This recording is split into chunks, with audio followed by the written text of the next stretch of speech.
5 sur 7 matin, bienvenue dans le débat matinal, bienvenue dans le forum de discussion. C'est une nouvelle qui est tombée comme un coup de massue, ce qu'on pourrait appeler chronique d'un séjour inachevé. Renoussou, femme de lettres, femme de culture, Amazon politique aussi, s'en est allée. La nouvelle est tombée ce dimanche, provoquant émoi et consternation. Aujourd'hui, nous rendons hommage à cette femme d'exception qui a su, par son talent et son engagement, enrichir notre imaginaire et éclairer notre monde. Une dramaturge qui aura exploré avec talent et sensibilité les vicissitudes d'un monde dont elle s'est désormais retirée. Et au chapitre politique de cette émission, on s'intéressera à Joseph Fifame Diogbenou qui remet les pendules à leur nom. Le président du parti Union Progressiste Le Renouveau n'a jamais tenu les propos qui lui sont attribués, faisant croire qu'il sera candidat à la présidentielle quoi qu'il advienne. L'ancien président de la Cour constitutionnelle a apporté un démenti formel et compte poursuivre les auteurs de ce qui se révèle être une diffamation. En l'absence de débat et postures tranchées autour du Dauphinat, eh bien, le terreau devient fertile pour les supputations et imaginations de tout genre. Jusqu'à quand nous faisons le débat? Et puis au Togo, c'est fait, c'est acté. Le pays bascule dans une nouvelle république et surtout dans un régime parlementaire. Les députés togolais ont définitivement adopté la nouvelle constitution du pays. C'était vendredi dernier. Un test contesté par l'opposition qui acte la disparition du suffrage universel direct pour élire le président de la République et crée la fonction de président du Conseil des ministres qui concentre désormais tous les pouvoirs. Nous vous dirons tout à ce sujet. Restez donc avec nous pour comprendre ce qui se joue chez le voisin d'à côté. Avec autour de la table, Francis Eloge Attalé, journaliste, analyste politique, expert en gouvernance. Analyste politique, expert en gouvernance, pas journaliste. Bonjour Francis. Oh mais écoutez, vous me faites porter une casquette qui n'est pas la mienne. Vous avez le journaliste en face de moi. Absolument, pas journaliste, analyste politique, expert en gouvernance. Oui, je crois que même le lapsus est révélateur. Les gars me confondent à un journaliste. À un journaliste. Mais vous en avez totalement les moyens, absolument. Vous avez le talent et la culture pour. Donc, non, voilà. Je crois que je me contente de mon expertise. D'accord. J'apprécie et puis je dégage les perspectives pour aider les gens à être éclairés. Très bien. Donc je suis très heureux d'être avec vous et surtout que vous m'associez à cette réflexion. C'est avec beaucoup d'amertume et de douleur que j'ai appris le décès de Renoussou. On va en parler tout à l'heure. Alphonse Maurice Soulier, journaliste, lui, à présent. Donc, journaliste, analyste politique, bonjour et bienvenue. Bonjour à vous, Eman, bonjour à tous, bonjour à Francis et bonjour à tous les cadres techniques de l'ORTB qui nous donnent la possibilité d'être vus dans les différentes maisons.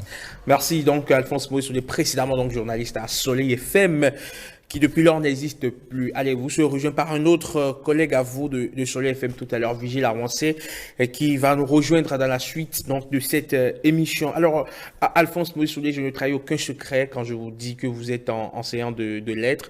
Et donc, forcément, vous avez eu à côtoyer Madame Renoussou qui nous a tragiquement quittés ce dimanche. Oui, d'abord, on s'est côtoyé à la fac. C'est vrai qu'elle faisait lettres modernes. Moi, j'étais en linguistique.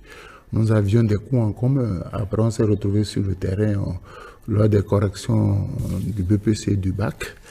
Et puis, c'est une dame que j'ai beaucoup appréciée parce qu'elle a de la culture. Elle sait défendre ses opinions et puis elle est très effacée. Je retiens de lui, en 2015, il a publié un travail de recherche. Elle a publié un travail de recherche sur le contenu de notre hymne national, où elle a démontré qu'il y avait 35 valeurs qu'on pouvait retrouver dans le texte écrit par l'abbé Gilbert Daillon. Donc je dis, c'est une dame, malheureusement c'est une perte pour le monde littéraire, parce que elle a une bonne production, elle a de la plume, mais malheureusement, Dieu en a décidé autrement. Et je profite de votre micro pour présenter mes sincères condoléances aux familles Oussou et Panou et à tous les enseignants de lettres qui l'ont côtoyé et que Dieu l'accueille dans son royaume. Francis? Non, mais écoutez, c'est avec beaucoup de douleur, je le disais tantôt. Mais je n'ai pas eu la chance ou l'opportunité de la côtoyer. Par contre, j'ai suivi ses actions. J'ai suivi à la télé, j'ai vu la dame en politique et l'image qu'elle projette dans l'opinion, c'est une très belle image. En dehors du fait qu'elle fut, parce que personne en valeur intrinsèque, un cadre, parce qu'elle a impacté les apprenants, au point que le 8 octobre 2022, sauf erreur de ma part, si mes souvenirs sont exacts, je crois qu'ils le sont, à la maison des jeunes à Agla, ces anciens élèves se sont constitués en mouvement de la nouvelle jeunesse parce que l'ayant constaté en politique et l'ayant vu donner sa caution à l'Union progressiste, le renouveau, alors les jeunes qu'elle a formés, soit à Saint-Hérita, à Védocor et à Zobo, se sont constitués pour aller l'accompagner dans la nouvelle dynamique. Ça veut dire que grâce à elle, l'Union progressiste du renouveau a eu de nouveaux membres, en fait des adhérents, pour l'accompagner dans l'atteinte des objectifs du parti. Mieux que ça, c'est que, vous avez vu, qu'elle fait des dons à plusieurs endroits, notamment la veille de la célébration du 1er janvier, le 31 décembre en général, quand vous la suivez, notamment dans le 5e arrondissement à Porte-Nouveau, je l'ai suivi un peu, elle fait des dons. Mieux que ça, à l'occasion de la journée internationale de l'éducation, organisée par l'UNESCO, c'est chaque 24 janvier. En marge de l'organisation, vous la voyez, tenir des causeries, elle organise un peu comme ça a été le cas, je crois, en 2022, où le maire Niakoti de Porte-Nouveau, certaines personnalités l'ont entouré, il y a eu des panels. Ça veut dire qu'elle impacte. C'est une étoile filante, mais elle a impacté, et je crois qu'elle a laissé une signature dans l'histoire démocratique du Bénin. Et ça, c'est en fait ce qu'il faut tirer de son passage et exhorter les gens à imiter ce style, ce profil, car c'est un profil qui m'intéresse. Malheureusement, elle n'est plus avec nous. Gloire éternelle à son âme. Père l'âme donc de Renoussou, dramaturge, hein. Je suis particulièrement touché par cette perte, par ce décès de cette dame qu'on a connue au CG Sainte-Rita, qui nous a tenus quand nous faisions donc encore du théâtre, parce qu'on a fait du théâtre au collège comme activité culturelle, et je me souviens que c'était elle qui nous encadrait, c'était elle qui nous donnait les directives pour évidemment réussir chaque prestation que nous faisions. Nous avons notamment mis en scène sous sa houlette, donc la marmite de Kokambala de Guy Menga, une représentation que nous avions effectuée, je pense, un 8 mars. Madame Marie-Élise Bédou était donc notre guest ce jour-là, et nous étions très fiers de pouvoir jouer devant d'éminentes personnalités. Elle aura marqué toute une génération, surtout ceux qui ont fait le CG Sainte-Rita. On souhaite donc paix à l'âme de la disparue. Et voilà, les rois du Seigneur sont insondables, comme on lui dit.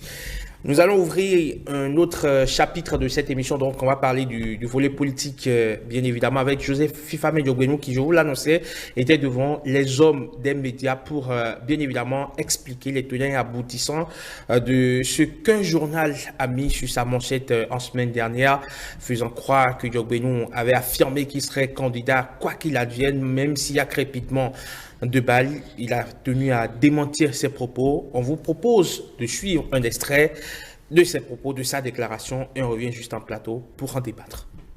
Dans une parution électronique d'un quotidien prétendu, publié et amplifié sur les réseaux sociaux, il m'est imputé des propos tendant à insinuer que, je cite, « je serai candidat même sous le crépitement des arbres ». Fin de citation.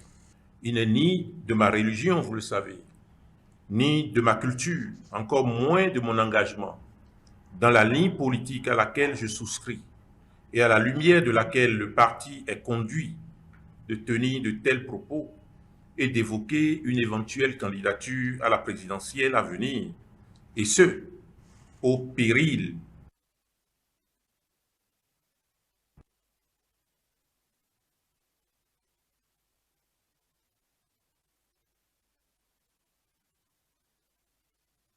quelques soucis avec l'élément qui n'a pu malheureusement aller à son terme. On va espérer évidemment pouvoir le rejouer dans la suite de cette émission pour poser bien évidemment le postulat de cette discussion. Mais avant, Alphonse Moïse, vous avez suivi de très près cette actualité. On est en droit de se demander d'où vient cette rumeur. Comment est-ce qu'un journal, vous êtes journaliste, on connaît la rigueur scientifique qui encadre le métier, qui demande qu'on ait des sources assez crédibles pour justifier tout élément qu'on rapporte, que ce soit sur un support numérique, que ce soit sur un support papier, à travers les ondes ou à la télévision. Comment est-ce qu'on arrive à créer de toutes pièces une histoire du genre? Oui, aujourd'hui, avec les technologies de sa maison, quelqu'un peut créer un journal, mais faire ça et distribuer ça. Ce n'est pas la première fois qu'ils vous souviennent déjà de comment il s'appelle, un monsieur qui avait été déjà arrêté parce qu'un journal aurait dit des contes vérités sur le président Patrice Talon, qui est innocemment, il a relayé. Je dis, le problème, c'est d'abord au niveau de la HAC. Il faut qu'on arrive à clarifier les choses. Il y a des organes de presse qui n'ont pas d'existence légale, mais que nous voyons sur les réseaux sociaux. Et nous devons faire attention parce que l'information qui a circulé, moi, dès que j'ai vu ça, ça m'a paru bizarre. J'ai dit, mais attends. Après, je me suis ressaisi, j'ai dit, bon, le professeur Diogbenou est entré en politique. Ne nous trompons pas. Il est responsable de grands partis politiques. Et probablement, il sera candidat à la présidentielle de 2026. Et déjà... Pas probablement. Il est annoncé. OK. Lui-même n'en a jamais parlé. Oui, j'ai dit probablement. Les gens disent qu'il sera candidat. Et en politique, il faut être prêt à recevoir les coups. Voilà les premiers coups. Parce que beaucoup dans son parti politique, beaucoup de la mouvance souhaiteraient aussi occuper la place qu'il occupe. Et dès que l'information a commencé à circuler qu'il y a de fortes chances qu'en 2026, qu'il soit sur la ligne de départ, forcément, ça peut être des coups politiques. Donc je dis, cette rumeur peut peut-être venir de son camp ou du camp d'en face, mais personne ne peut aujourd'hui dire, puisque le journal, finalement, on s'est rendu compte que le journal n'a pas d'existence légale. Mais ce qui a posé problème, c'est sa personnalité. Vous savez, quand on voit ça, on dit, il a pu dire ça, vu tous les combats qu'il a menés, à commencer par Mercredi Rouge, s'il a pu dire ça, c'est que ça pose problème. Mais certains n'ont pas essayé, comme on dit, ils n'ont pas fait le recoupement des faits, mais ils se sont jetés sur l'information, ils l'ont diffusé. Il y a eu beaucoup de commentaires sur les réseaux sociaux. Et j'ai dit à certaines personnes, faisons attention. Faisons attention aujourd'hui avec le code du numérique. Moi, je n'écris pas sur les réseaux sociaux. Je n'écris plus. Parce que quand vous écrivez, vous serez seul. C'est vrai que quand vous commentez, les gens vous encouragent. Mais le jour où on vous met la main dessus, vous serez face à vos destins. Je crois qu'il y a des gens qui ont fait des audios virulents, qui ont été déjà arrêtés, qui seront présentés au procureur. Donc je dis, faisons attention. Mais je demanderai en amont à la HAC de nettoyer ça. Parce que à l'approche des échéances électorales, il y a ces organes de presse dont vous n'avez jamais entendu parler, mais qui vous en sortent et vous donnent de ces titres-là. Ce n'est pas la première fois, donc il faut qu'on fasse attention. Et je dirais à tous les Béninois qui savent lire et écrire, il y a aujourd'hui des lois dans notre pays qui nous empêchent de faire certaines choses.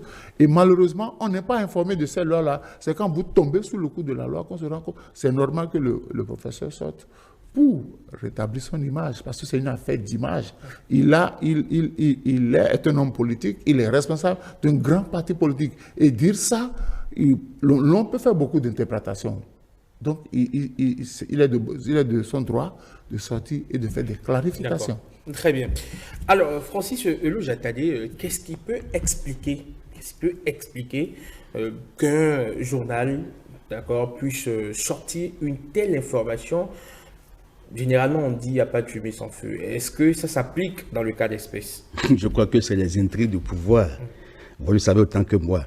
Je voudrais dire en fait que quand j'ai eu l'information, ma première démarche a été de vérifier l'information. J'ai envoyé un message à un haut responsable, un vice-président du patronat de la presse, pour lui dire, écoutez, dis-moi, il faut investiguer et dis-moi si cet organe a une existence légale. D'une part, d'autre part, qui en sont les responsables?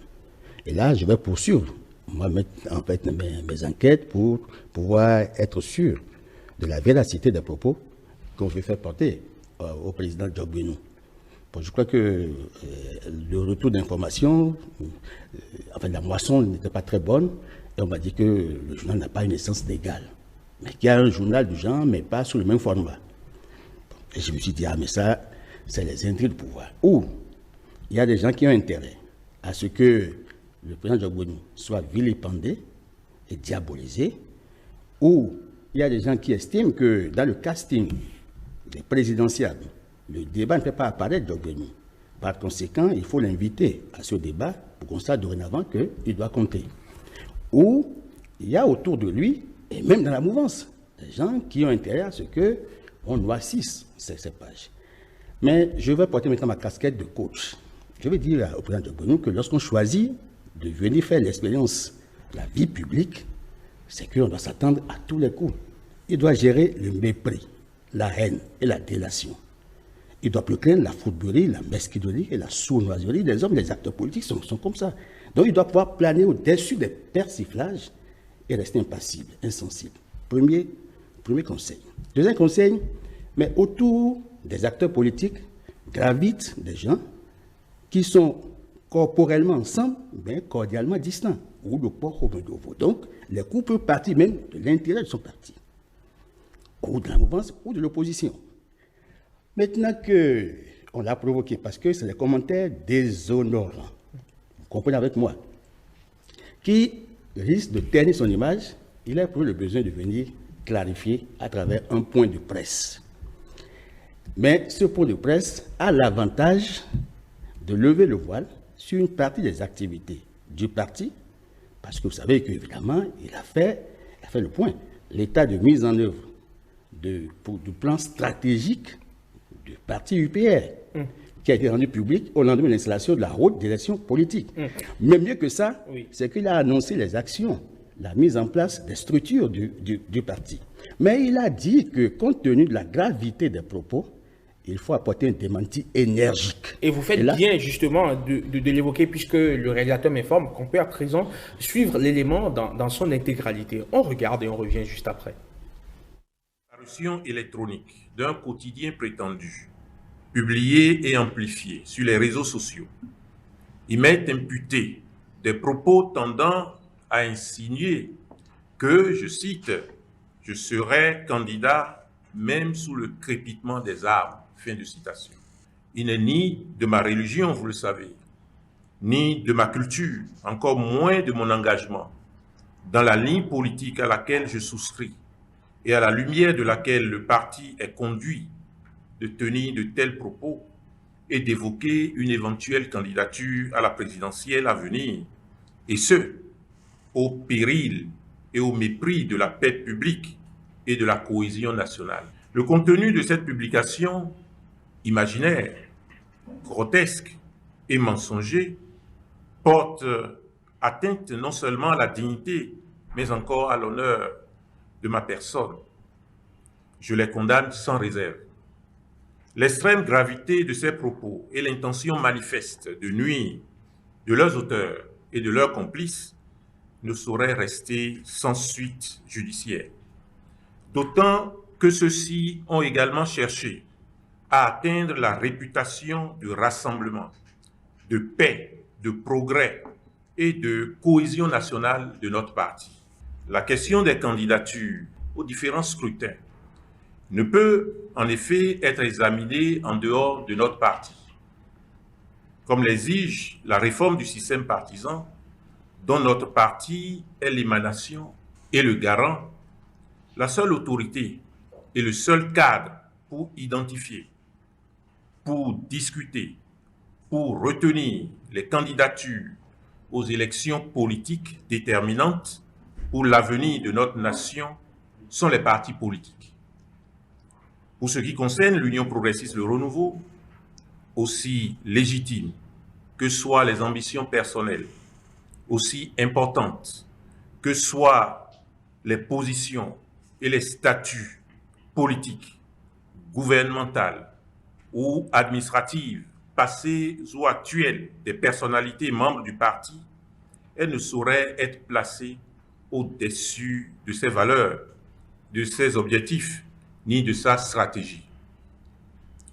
Il reviendra exclusivement à l'Union progressiste Le Renouveau, dans les formes et selon les modalités qu'elle aura déterminées, de désigner celles et ceux parmi ses militants susceptibles d'être soumis au choix de nos compatriotes en vue de la préservation et du renforcement des acquis socio-économiques. Je salue l'élan considérable et appréciable de solidarité des militants et des sympathisants du parti et appelle chacun et chacune à la sérénité et à la tranquillité. Voilà, donc l'intégralité, sinon, de cet extrait que nous vous avons proposé pour le compte, évidemment, de ce forum de discussion. Alors, Francis Olo-Jatade, vous étiez donc en plein développement. Quand on voit, on écoute, on entend, on analyse les propos donc, du président Joseph Fifamé Diogbenou, président du parti Union Progressiste le Renouveau, on se rend compte que pour l'heure, les questions de candidature ne sont pas encore tranchées ou ne sont pas encore à l'ordre du jour au sein du parti. Non, mais il a dit, en fait, le processus. Comment est-ce que ça doit se faire? Parce que c'est parce que les propos, en fait, qu'on lui fait porter sont attentatoires à son honorabilité. Mais le président Diogbenou n'a jamais dit que l'idée d'être président ne lui a pas effleuré, en fait. Mais ce qui est normal. Il a même dit de façon voilée à travers son message quand il parle d'ambition personnelle légitime. Mais oui, mais là, il faut que ce soit dans un cadre. Et le cadre, c'est le parti. Il y a des règles pour cela. Et il y a le système partisan. Donc, je crois qu'il est respectueux, il est légaliste. Vous savez que le président Diogbenou, je l'ai côtoyé parce que moi, j'avais l'opportunité, pendant qu'il était à la plateforme en 2014, je l'ai vu. Et quand on était en difficulté et que le président Boni Yayi avait son gouvernement, via son dépôt, ministre en charge des relations avec les institutions, avait saisi la plateforme. Mais c'est Diogbenou qui a pondu le projet de réponse tout de suite. Bon, et on a la suite, on sait. Mais je sais qu'il a une fécondité extraordinaire. Et quand il parle français, il y a recours à la stylistique de la langue française. C'est-à-dire le choix des mots est judicieux et parfois les formules sont très savoureuses. Mais au-delà de ça, c'est que nous sommes en politique où l'acteur politique qui l'incarne, surtout qu'il paraît qu'il y a eu un conclave tout récemment, avant l'incident du palais, qui a fait partie, en fait, un gros morceau, qu'il aurait tenu des propos. Bon, en fait, quand on met ça bout à bout en recoupant, on a tendance à croire qu'il peut porter une telle parole. Mais, en tant que démocrate, il vient d'afficher la posture qu'il ne peut pas assumer cette parole. Et que les auteurs, parce que ça relève de l'imagination, c'est-à-dire que c'est des propos grotesques et, en fait, imaginatifs, les gens inventés. Mais, alors, mais la question qu'on se pose, c'est comment inventer ce genre de propos? C'est-à-dire qu'on se lève un matin, on se dit, bon, ok, qui est-ce qu'on attaque? Bon, tiens, on a Joseph Diogbenou, on l'attaque, on fait une publication. Est-ce que c'est comme ça cela se passe? Écoutez, enfin, je ne comprends pas. On va laisser le terrain de la communication politique. Il y a deux possibilités. Ou bien, mon entourage immédiat n'est pas d'accord pour que je sois candidat, où je pouvais moi-même imaginer quelque chose pour me mettre en vedette. Nous sommes en terrain de communication politique. Donc forcément, il y a quelqu'un qui a un intérêt que l'image de quelqu'un soit connue ou l'image de quelqu'un soit dégradée. Et quand vous regardez le professeur Diogbenou, ce n'est pas la verve habituelle que je lui connais moi. Parce que tous ceux dont on a cité les noms lors des suscitations de candidature, vous avez vu la sanction. Vous avez vu la sanction. On n'a pas autorisé aujourd'hui les hommes politiques à logner le fauteuil présidentiel. Le chef de l'État l'a dit, ce débat sera abordé 6 mois avant échéance. Donc tous ceux qui ont eu le courage, le ministre Omeki a trouvé quelqu'un des meilleurs d'entre eux. Après, des gens auraient fait une rencontre, ils ont cité le nom de Johannes Dayon. Aujourd'hui, le nom de Diogbenou est en train de citer le chef de l'État, n'aime pas ça. Le chef de l'État n'aime pas ça parce que l'information, il y a deux volets. Joseph Diogbenou, il est politique. Il est politique, d'accord. Mais il fait partie d'une mouvance où le chef a dit on n'abordera pas ce sujet-là. Maintenant, ce n'est pas à l'ordre du jour, c'est le déroulement du pacte qui continue. Donc, quand vous prenez la phrase qui a été citée, il y a deux pans. Je serai candidat à la présidentielle, ça c'est un fait. Le second pan qui dit malgré, en dépit de tout, quoi. Donc, je dis, on ne peut pas. Aujourd'hui, peut-être le président Diogbenou a peur des représailles que lui aussi, il reçoive la sanction. Parce que tout à l'heure, vous avez dit, il n'y a pas de fumée sans feu.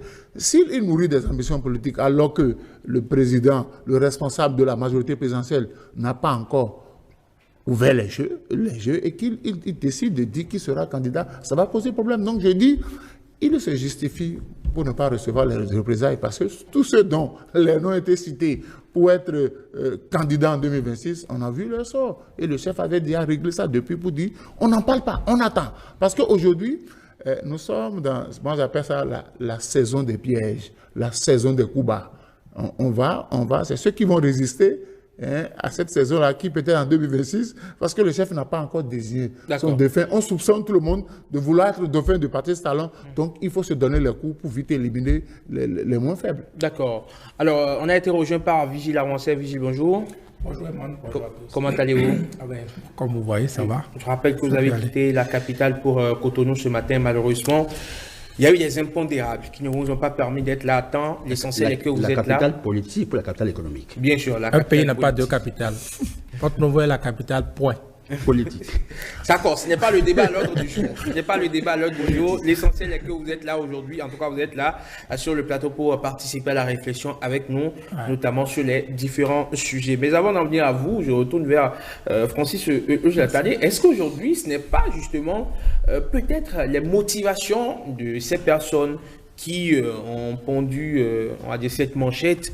Est-ce que derrière, il ne faut pas y voir une façon de susciter, on va dire, le débat autour de la succession de Patrice Talon, qui semble, aux yeux de certains, on va dire, un sujet tabou?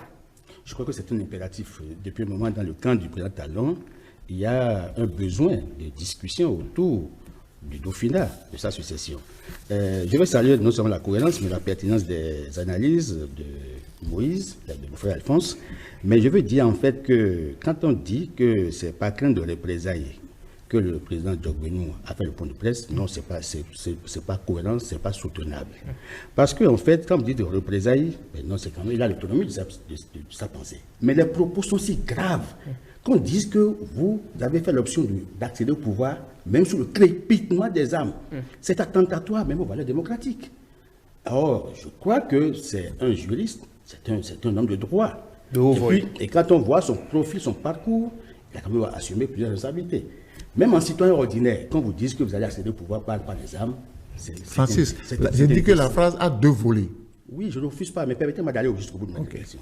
Donc, lui faire dire que ce n'est pas qu'un de représailles. Moi, je dis que je suis spécialiste en communication politique aussi, et on soit l'image des politiques.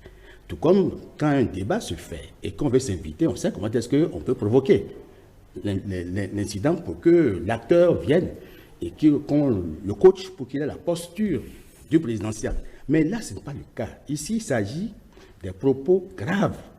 Et je vous ai dit que moi, j'ai fait une investigation, j'ai écrit à un président du patronat pour lui demander, mais est-ce que ça a une existence légale? On m'a dit non. Mais il y a un journal qui sort sous cette forme-là, mais pas la même couleur. Bon, la suite, j'ai même envoyé en fait, à d'autres personnalités. Je dis qu'on ne peut pas vous dire, en tant que citoyen démocrate, on va porter une charge grave, attentatoire non seulement à l'honorabilité, à la dignité de la personne, mais aussi aux valeurs démocratiques du pays. Ce n'est pas possible. Donc, ce n'est pas par crainte. Ça doit être spontané de dire, ah non, je condamne de façon énergique. C'est d'abord pour une question d'honneur. D'honneur. Il a intérêt à sauver, à soigner son image. Bon, maintenant, le jeu politique étant ce qu'il est, c'est qu'autour de lui, il peut y avoir des gens qui veuillent bien prendre fait et cause pour Djogbenou, parce que dans le casting des débats sur les présidentielles, on ne va pas venir. Il faut l'inviter au débat. Première analyse. Deuxième angle d'appréciation, c'est qu'on constate depuis un moment qu'il y a une frénésie. Et puis bon, il y a des têtes qui tombent. Ça, je ne sais pas sur quelle base. Mais dire que c'est parce qu'ils ont dit que quelqu'un sera candidat pour la succession, que c'est ça qui a justifié le fait que, bon, on se sépare d'eux, ça, c'est pas suffisant pour le dire. Il y a peut-être, c'est bien la goutte d'eau qui a fait déborder le vase. Parce que nous ne sommes pas dans l'intelligence des faits. Et troisièmement, c'est que je crois que au sein des partis politiques, les débats sur le candidat à la candidature ou les candidats à la candidature, c'est un débat qui doit se faire. Quelqu'un ne peut pas s'autoproclamer candidat d'un parti politique. Donc ça va être un débat démocratique. Je crois qu'au vu de ces trois éléments, on peut comprendre la position et la posture du président Djogbenou. Et tout citoyen ordinaire aurait eu la même réaction. Parce qu'on ne peut pas vous faire porter des propos aussi graves. Ça veut dire que vous n'êtes pas démocrate, vous êtes sous un autre régime. En fait, je ne sais pas comment il faut l'appeler. Donc il faut dire en fait que ce point de presse était souhaitable. C'est vrai qu'à l'occasion, on a eu beaucoup d'informations. beaucoup d'informations. Justement, et c'est ce que je m'en vais faire à Vigile, la question que je m'en vais faire à Vigile. Vigile, grâce à ce point de presse, le président Diogweno a abordé d'autres aspects donc, liés à son parti Union progressiste, le Renouveau. Finalement, est-ce que les motivations, c'est la question que je faisais d'ailleurs à Francis, les motivations derrière cette publication ne seraient pas une forme de provocation pour provoquer le débat, mettre le sujet sur la table quand on sait que beaucoup évitent aujourd'hui à aborder le sujet, voilà. On est un peu très réservé, on ne veut vraiment pas se prendre des risques. Non, je crois que c'est beaucoup plus que ça. Derrière ça, il y a principalement de la malveillance. Il y a principalement de la malveillance. Bon, décryptons. Ces propos-là, Diogweno dit qu'il va être candidat même au prix de crépitement des armes. Dans le contexte qu'on connaît. Mettons même, Diogweno dit qu'il va être candidat.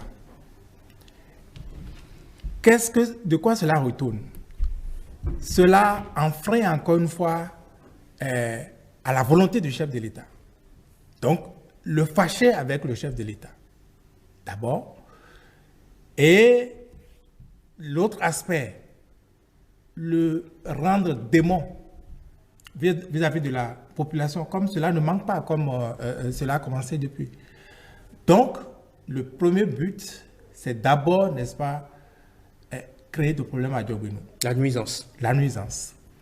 Pourquoi? Et c'est en cela que moi, je cherche à situer depuis les sources possibles de ces nuisances-là. Et je ne la retrouve, ou je ne les retrouve nulle part d'autre que dans la mouvance elle-même. S'il vous plaît. La mouvance elle-même, et je m'explique. Il n'est plus un secret que la volonté du chef de l'État, c'est d'attendre, n'est-ce pas, avant de faire ce débat de candidature-là. Ceux qui n'ont pas respecté cette volonté ont payé le prix.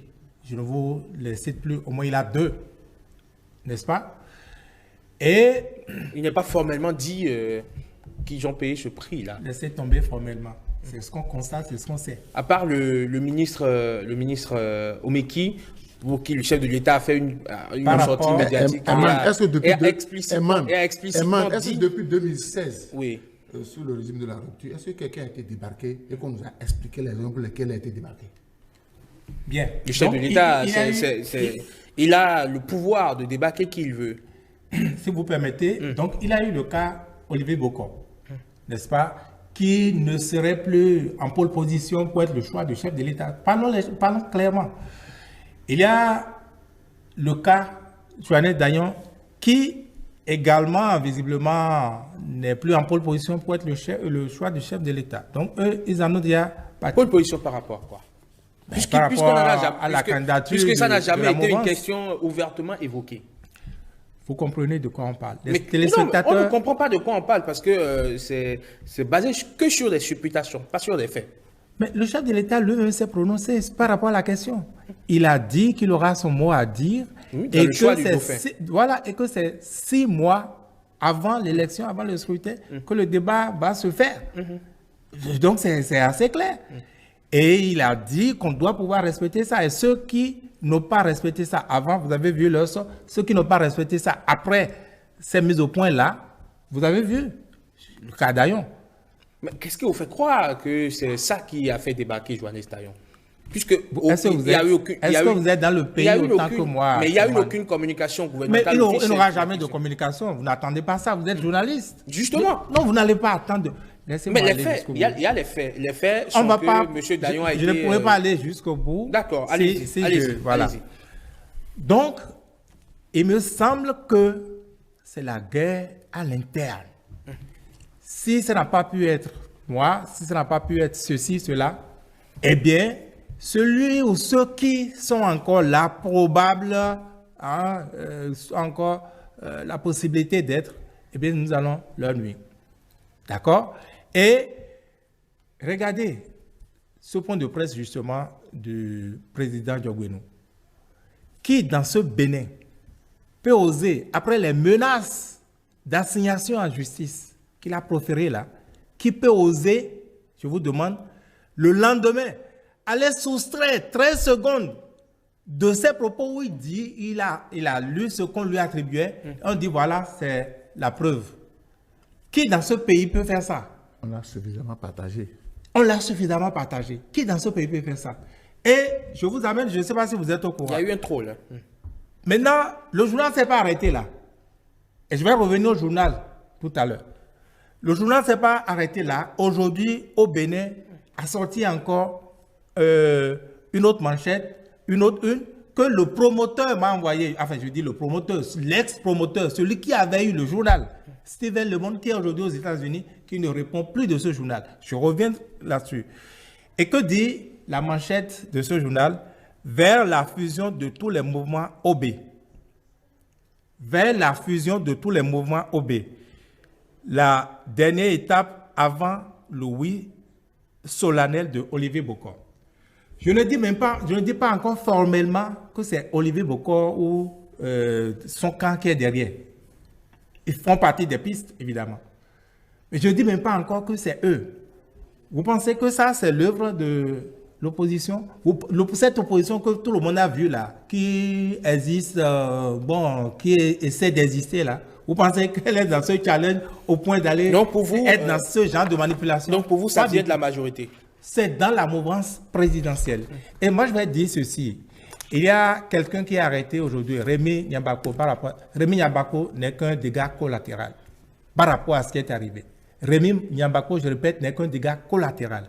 Il s'est empressé d'aller ramasser une et il a lu. Moi, Rémi Nyambako, je l'ai connu, je l'ai vu une seule fois dans ma vie. Vous savez à quelle occasion? À l'enterrement de quelqu'un. De qui? De Jean Cotton. Je le dis solennellement sur la chaîne nationale. À l'enterrement de Jean Cotton, si ça vous rappelle quelque chose, c'est un activiste aussi, qui a été en prison dans les mêmes conditions pour avoir repris la une d'un journal fictif également.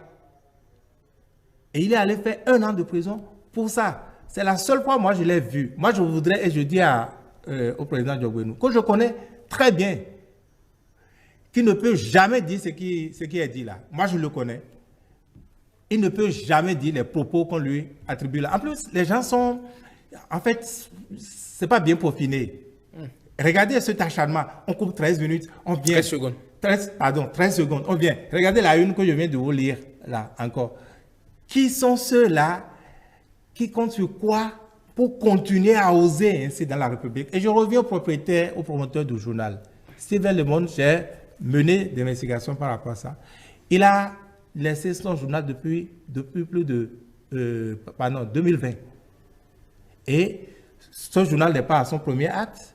Il reprend le même titre et il fabrique des choses. Ils écrivent des choses qui n'existent pas. Et Steven Le Monde a écrit à la HAC, a saisi donc la HAC, a saisi la justice. J'ai copie de tout ça ici. Hein. Il a saisi la justice pour se plaindre, pour se démarquer par rapport à ça. Qui sont ceux qui peuvent oser? Qui sont ceux qui osent ainsi aujourd'hui dans la République impunément? Moi, je laisse des pistes et je dirais au président Diogbenou de ne pas faire, enfin, de ne pas accompagner, n'est-ce pas, Rémi Nyambako dans cette aventure de la prison. Ce n'est pas bon pour lui parce qu'il n'est pas ce que les gens veulent lui coller là. Oui, moi, je le connais, il n'est pas ça et il doit pouvoir s'en démarquer. Que les gens jettent Rémi Nyambako en prison pour d'autres chefs d'accusation, mais pas pour ceci. Il s'est excusé. Il faudrait, comme il peut bien le faire, je sais qu'il en est capable, eh bien qu'il fasse ce qu'il peut faire pour laisser Rémi Nyambako. D'accord. Alors, on sait tous, Alphonse Moïse Soulé, qu'aujourd'hui, il y a la loi sur le numérique qui est vraiment très, qui encadre tout ce dont nous sommes en train de parler. Et donc, clairement, il faut faire attention avec tout ce qui est lu pour vous, tout ce qui est relayé pour vous, tout ce qui est, on est tombé sur une information sans même chercher à sourcer l'information ou à confirmer la véracité de l'information. On balance à gauche, à droite. Certes, on comprend bien sûr, Vigile Armancet, mais malheureusement aussi, il y a les tests de la République sur lesquels qu'il faut respecter. Vous savez, il y a des lus pour vous qui arrange certaines personnalités. Ça ne dérange personne. Quand ça arrange, ça ne dérange personne. Mais quand ça dérange, ça pose problème. Moi, je dis... C'est comme dans la vie. L'intéressé a déjà saisi la justice. Qu'est-ce qu'on a... Pourquoi on n'a pas déjà réglé cette affaire-là? Vous voyez, le journal a fait sa pagaille, et puis on en parle, et voilà, il continue. Il continue. Il continue. Moi, je vais demander au chef de l'État, il faut ouvrir le débat sur la présidentielle, sur les élections générales de 2016. 2026. Sinon, nous sommes dans la saison des coups bas. Nous sommes dans la saison des coups bas. Parce que dès que quelqu'un se lève, il dit, ben, Francis sera candidat dans le parti, on s'arrange, on va détruire son image. Ainsi de suite, on est en train de procéder à une sélection déjà. Je dis, il faut ouvrir le débat. Ceux qui se sentent à même d'être candidats, ok, on fait le débat. Parce que dire qu'il faut attendre forcément 6 mois avant de commencer le débat, on a l'impression que peut-être le chef a déjà son candidat. Mais dans un parti politique, on a dit, il faut que le président Djokovic l'a rappelé, que c'est le parti qui décide de qui sera candidat. Ça veut dire qu'il faut forcément faire les primaires. Et pour faire les primaires, il faut savoir qui sont ceux qui sont capables d'être candidats. Donc je dis, au niveau de la mouvance, comme au niveau de l'opposition, il faut déjà ouvrir le débat. Si on nous parle le débat, c'est qu'on permet à la saison des coups bas de continuer. Alors, on sait, Francis Louis Attali, que ce n'était pas l'apanage de la politique béninoise, c'est l'apanage voilà, de la politique de façon universelle. On l'a vu en France lors de l'élection présidentielle de Sénégal à côté avec Sonko. Le président Macron, où voilà, François Fillon, il y a eu des dossiers qui ont été sortis sur lui juste pour pouvoir le disqualifier. Même aux États-Unis avec Hillary Clinton, avec les affaires de mails qui ont été mis sur la place du marché et qui ont fini par porter préjudice à Hillary Clinton qui, voilà, on connaît la suite avec l'élection de Donald Trump. Donc, clairement, ça fait partie du jeu, finalement. Non, mais vous n'avez pas parlé de DSK. De l'affaire Dominique Strauss-Kahn, voilà. Mais écoutez, on peut citer d'autres affaires, on peut en citer autant. Oui, tout ce que nous disons ici, c'est des hypothèses. Il reste maintenant à justifier. Parce que là, moi, je ne suis pas aussi péremptoire que mon frère Vigile. Mais ce que j'ai dit ici, c'est que quand j'ai eu l'information, j'ai cherché à investiguer, j'ai contacté des personnes ressources, personnalités de la presse, pour en savoir davantage sur les licences légales. Il vient de confirmer que ça fait depuis 2020 que le responsable ne répond plus de rien. Et que le même cherche le malveillant, enfin celui qui est derrière, qui utilise maintenant ça une. Donc, ça veut dire que c'est un organe fictif, et je crois que le président Djokovic, dans son point de presse, a même reconnu que c'est un organe en fait, qui n'a pas d'existence, mais qui a entrepris une activité malsaine, c'est-à-dire des activités attentatoires à l'honorabilité du président Djokovic. Bon, nous sommes sur un terrain politique. Même en ouvrant, par exemple, la question de la succession, ça ne va pas empêcher les gens de chercher à noircir votre image ou à ternir votre image. Ça, comment dire, c'est dans le jeu politique. C'est-à-dire, vous devez savoir que vous prenez serment en venant en politique, vous pouvez être aimé. L'acteur politique majeur, surtout de cette dimension qui est présidentielle, il peut être adulé, aimé jusqu'à l'adoration, mais il doit savoir qu'il peut être aussi détesté, vilipendé jusqu'à la diabolisation. Donc, il doit l'intérioriser. Et dans ce comportement, il doit savoir que dans son environnement immédiat, il doit avoir des coachs. Et ce n'est pas le fait de répliquer qui compte. C'est vrai que vous avez demandé qu'il soit bienveillant par rapport à notre ami Rémi, en fait, notre ami parce que citoyen béninois. Oui, c'est vrai, parce que lui n'a fait que relayer. Mais on peut partir de lui pour donner des leçons aux activistes qui ne cherchent pas à vérifier l'information. Vous devez vérifier, la moindre des choses, c'est vérifier l'information avant de la divulguer. Ça doit devenir un réflexe aujourd'hui pour chacun de chercher à vérifier une information avant de la partager. Il faut toujours interroger les sources. Moi, je n'évoque pas une information sans avoir cité mes sources. Parce que c'est la moindre des choses, ça vous protège. Bon, il a cité la source, ce qui est vrai. Mais il se fait que la source est mal renseignée. L'a trompé, c'est pas mal renseigné. Ça. Bon, et puis non, il ne s'est pas arrêté à ce que la source, ce qu'elle a dit là. Mais lui, il a fait, il est remonté à beaucoup d'informations. C'est ce qui a fait que, c'est ce qui peut-être peut gêner le président Djokovic. Et je comprends que ça risque de créer de la fissuration au sein de son parti. Donc le désamour peut venir, par exemple, dire que il est si obnubilé par le pouvoir, au point qu'il va dire que même sous le crépitement des âmes, lui va accéder au pouvoir. C'est-à-dire, même dans le sang, il va prendre le pouvoir. Non, c'est pas digne. Et je crois qu'il a bien fait de venir se prononcer devant les médias Donc l'opinion nationale et internationale est témoin de ce qu'il n'a pas dit ça. Bon, si par la suite, les investigations plus poussées arrivaient à le confondre, ça fait son problème.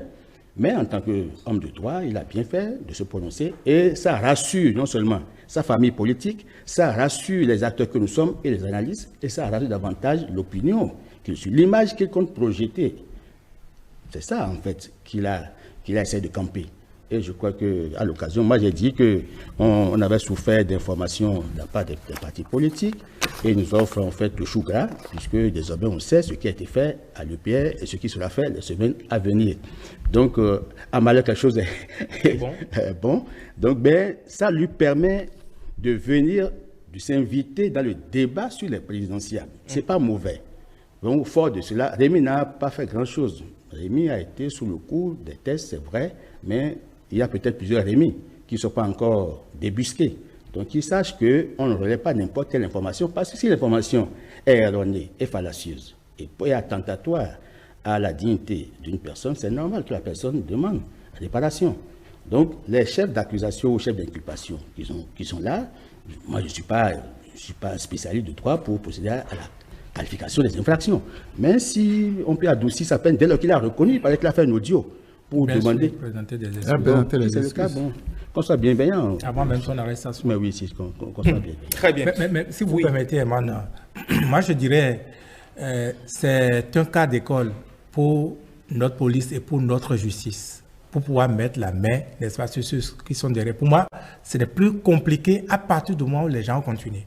Ce n'est plus difficile pour la police et la justice globalement, à partir du moment où les gens ont poussé le culot jusqu'à faire pondre les 13 secondes là. On peut retracer facilement. Et s'ils ne le font pas, ben, on se poserait des questions. Comment ça peut être aussi facile et qu'on ne le fasse pas, n'est-ce pas? À partir du moment où ils ont continué à pondre toujours des unes du genre, dans ce contexte-là, je pense que c'est un challenge pour la police républicaine et pour la justice béninoise de savoir qui est derrière. Le principal, ce n'est pas Rémi Nyambako qui est l'essentiel. Mais il faudrait qu'aussi au niveau des partis politiques, qu'on fasse les investigations. Qui a intérêt à faire ça? Qui a intérêt à faire ça? Parce que c'est forcément celui qui écrit, il n'est pas surnaturel. Forcément, il y a quelqu'un qui travaille pour quelqu'un d'autre. Donc, il faut voir clair. Parce que, vous voyez, parfois, il y a des informations qui surprennent et par réflexe, il y a des gens qui relaient de façon innocente pour dire « Ah, je prends ça, j'envoie ça à Vigile, et puis ainsi de suite. » Il faut qu'on... Moi, je voudrais que les partis politiques, c'est là encore que je les interpelle, que les partis politiques fassent désormais un travail sur le code du numérique. Parce que leurs militants aussi peuvent relayer des choses. Il faut sensibiliser les gens. Parce que c'est quand on frappe une fois, deux fois, que les gens disent « Ah, cette loi-là existait ». Il faut aussi qu'on appelle les partis politiques éduquent à la citoyenneté, à part de ce qui est arrivé, qu'on dit aux gens, ce n'est pas tout qu'on relaie. Il faut toujours vérifier. C'est vrai qu'il y a des informations, vous frappez à beaucoup de portes, vous n'aurez pas la bonne information. Donc je dis, il faut faire attention. Non, c'est que les partis politiques aussi ont des cellules de renseignement. Peut-être que ces cellules ne sont pas opérationnalisées. Il faut qu'ils fassent en sorte qu'ils aient l'information à temps réel. Et surtout éduquer le citoyen. Donc, l'homo numericus, comme on aime à le dire, l'homme numérique et l'homme qui est sur les réseaux sociaux, à éviter de partager dans une démarche presque mécanique tout ce qui lui tombe sous la main sur les réseaux sociaux. Parce qu'il y en a qui sont rendus spécialistes de ça. Dès qu'ils ont quelque chose qui leur tombe sous la main, le premier réflexe qu'ils ont, ce n'est pas de chercher d'abord à vérifier, mais c'est de partager d'abord et de vérifier après. On peut peut-être faire des erratums ou des erratas si vous voulez, mais lorsque c'est parti, c'est que c'est parti. Et quand on veut vous nuire, c'est plus facile de se saisir de cela et de vous attaquer. La période que nous sommes en train de traverser, elle n'est pas très bonne. Donc il faut savoir raison garder et il faut savoir aussi se contrôler.